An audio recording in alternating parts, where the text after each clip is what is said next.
E a gente só pode ser uma igreja curada nesse tempo se a gente deixar Deus quebrar o nosso orgulho. O orgulho, muitas vezes, ele nos faz perder momentos, perder um tempo de felicidade e comunhão com a nossa família por causa do orgulho, um tempo de restauração por causa do nosso orgulho, um perdão que não é liberado por causa do nosso orgulho. Quantas vezes a gente passa, às vezes, dias brigados com o marido, brigados em casa, brigados com parentes, com pai, com mãe, com primo, com tio, por causa do orgulho. E o orgulho rouba a alegria da comunhão, o orgulho rouba a alegria da celebração, a alegria de poder viver, apesar dos defeitos, apesar das falhas, celebrar a humanidade. E lembrar que todos nós somos humanos, lembrar que todos nós temos fragilidades.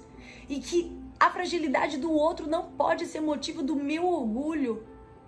Se achar e se apoiar nisso como argumento para a gente perseverar nesse sentimento que não é de Deus, que não é um sentimento que traz vida, mas é um sentimento que adoece. Às vezes a gente está orando e pedindo: ah, Deus, eu quero que o Senhor me cure. Ah, Deus, eu quero que o Senhor transforme a minha família. Ah, Senhor, eu quero que o Senhor transforme o meu casamento. Mas na hora que é para Deus mexer no nosso orgulho, a gente não deixa Deus mexer. Na hora que Deus ele quer tratar a nossa vaidade, o nosso orgulho, a gente não deixa Deus tratar. Mas às vezes a mudança do teu casamento, a mudança dentro da tua casa, a mudança dentro da sua família, a mudança dentro do seu trabalho, a mudança que você tanto ora e deseja viver, ela vai começar em você e Deus quebrando o seu orgulho. Em você e Deus quebrando essa vaidade, esse argumento, essa razão. Porque muitas vezes a gente deixa a razão sobrepor a felicidade. Se você quer ser feliz,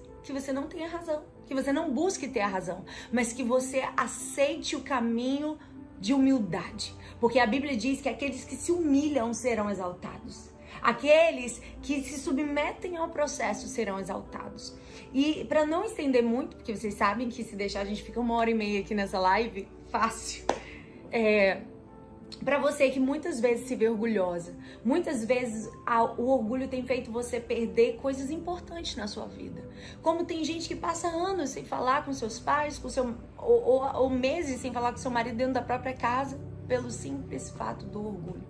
Mas vai para a igreja, levanta a mão, canta, lidera, mas quando volta dentro de casa, continua sem falar com seu cônjuge, continua sem falar com a sua mãe, com seu pai. E às vezes Deus é Deus de nome e não Deus de fato. E a partir de hoje, Deus ele não quer ser um Deus de nome, mas Deus ele quer ser um Deus de fato na sua história. Um Deus que não é só digno da musicazinha e do seu levantar de mão, mas que na hora que ele pede para você perdoar, você vai perdoar. Na hora que ele diz para você se humilhar e descer, você vai descer. Na hora que ele diz: olha, é tempo de você pedir perdão por aquilo que você fez, que nem aos seus olhos não está errado e aos meus olhos não está errado, mas você perdoa, você faça de errado para alcançar os corações. Às vezes é necessário. A Bíblia diz que se comer carne escandaliza o teu irmão, pare de comer carne. Se aquilo que você vai fazer vai prejudicar alguém, vai ferir alguém, então não faça. Porque esse é o caminho da humildade. Jesus, sendo Deus, ele esvaziou-se de si mesmo, tomou a forma de servo. Não teve como usurpação ser igual a Deus, mas humilhou a si mesmo. E a gente quantas vezes quer deixar que o orgulho seja mais forte do que a palavra de Deus, mais forte do que o quebrantamento, mais forte que o caminho da humildade, mais forte que o caminho da humilhação. Se Deus, Jesus sendo seu filho, filho de Deus, ele veio para o mundo, ele se esvaziou, ele tomou a forma de servo. Que lição ele nos dá sobre humildade? E é muito fácil a gente ir para a igreja, ouvir uma pregação, dizer que é bom e voltar para casa. Mas essa pregação não gerar vida em nós. Deus, ele quer levantar uma igreja curada. Porque uma igreja curada, ela cura. Mas infelizmente tem muita igreja que está doente. Uma igreja doente, ela fere. Uma igreja doente, ela faz acepção de pessoas. Uma igreja doente, ela seleciona os ricos em detrimento dos pobres. Ela escolhe os brancos em detrimento dos negros. Ela trata o ser humano com parcialidade, quando Deus não trata o homem com parcialidade. Deus, ele trata todos de igual modo. Deus não olha o carro que você anda. Deus não olha o quanto você tem na sua conta. Deus não olha o bairro que você mora, a casa que você tem. Deus não olha as viagens que você faz, mas Deus, ele te trata de igual, assim como a todos. E muitas vezes a gente trata com distinção aqueles que têm e aqueles que não têm. A gente trata como aquele que vai me oferecer algo e aquele que não vai me oferecer. E hoje, Deus, ele quer nos ensinar a ter um coração semelhante a ele, um coração humilde, um coração quebrantado, um coração que olha para o samaritano e não faz como o sacerdote, que ao ver ali aquele samaritano, aquele homem que estava jogado no chão, que fez diferente do samaritano, que era julgado como errado, era criticado, e ele que deu exemplo para o sacerdote, ele que deu exemplo para o levita. E muitas vezes a gente tem o título de sacerdote, a gente tem o título de pastor, tem o título de líder, tem o título de pregadora, de pastora, mas muitas vezes as nossas ações não demonstram isso, não demonstram aquilo que foi incumbido a nós de autoridade dada por Deus. Você tá entendendo? E aí a gente vê o homem lá que foi assaltado, que foi espancado e que tá quase morto no chão, e a gente passa do outro lado porque a gente tem os nossos compromissos para atender. E o orgulho do cargo, o orgulho da função, o orgulho do título nos rouba da essência da humanidade, de poder olhar para o outro como ele é, de olhar para o outro com suas fragilidades e ainda continuar amando, para olhar para o outro que está quase morto, mas ver ainda uma esperança, pegar esse morto e colocar num lugar para ele ser tratado, um lugar para ele repousar, um lugar para ele receber tratamento, que nós venhamos ser essa igreja curada que se levanta nesse tempo. Em nome de Jesus. E a gente só pode ser uma igreja curada nesse tempo se a gente deixar Deus quebrar o nosso orgulho. Sabe? E muitas pessoas são orgulhosas por aquilo que elas tiveram na vida. Às vezes uma criação que ela teve do pai, da mãe.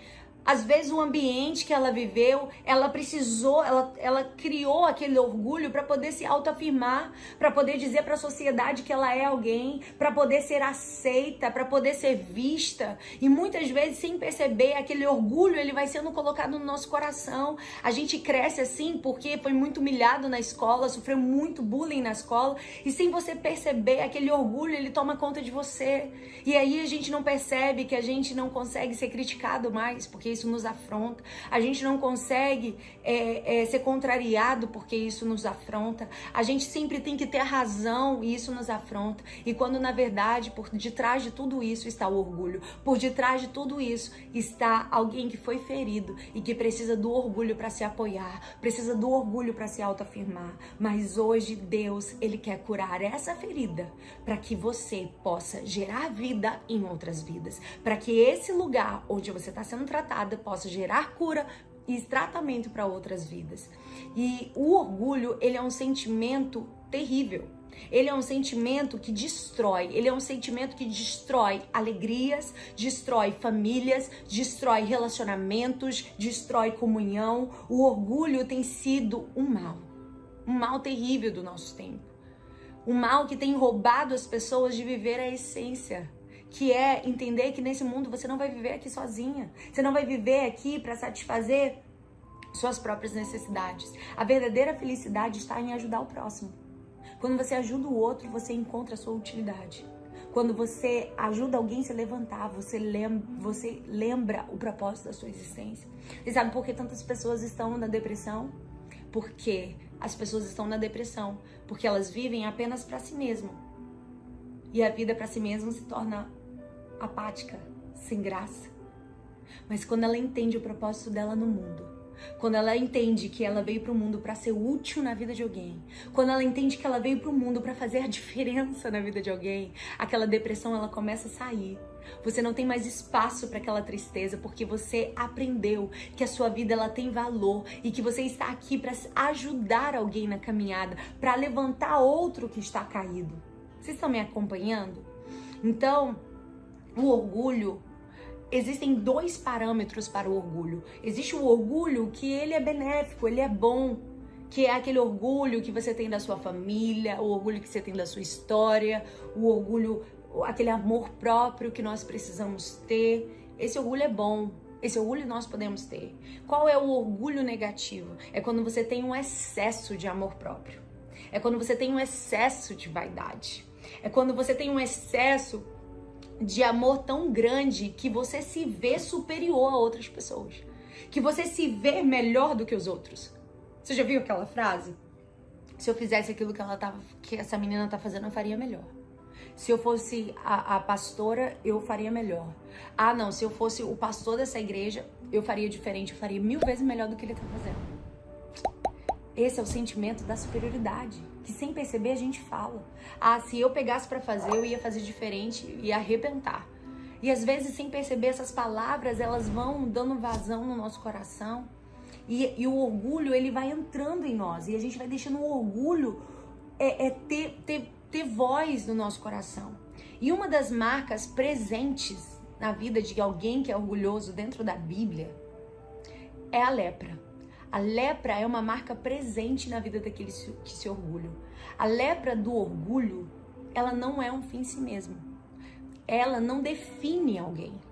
Mas como você trata ela pode te definir para sempre.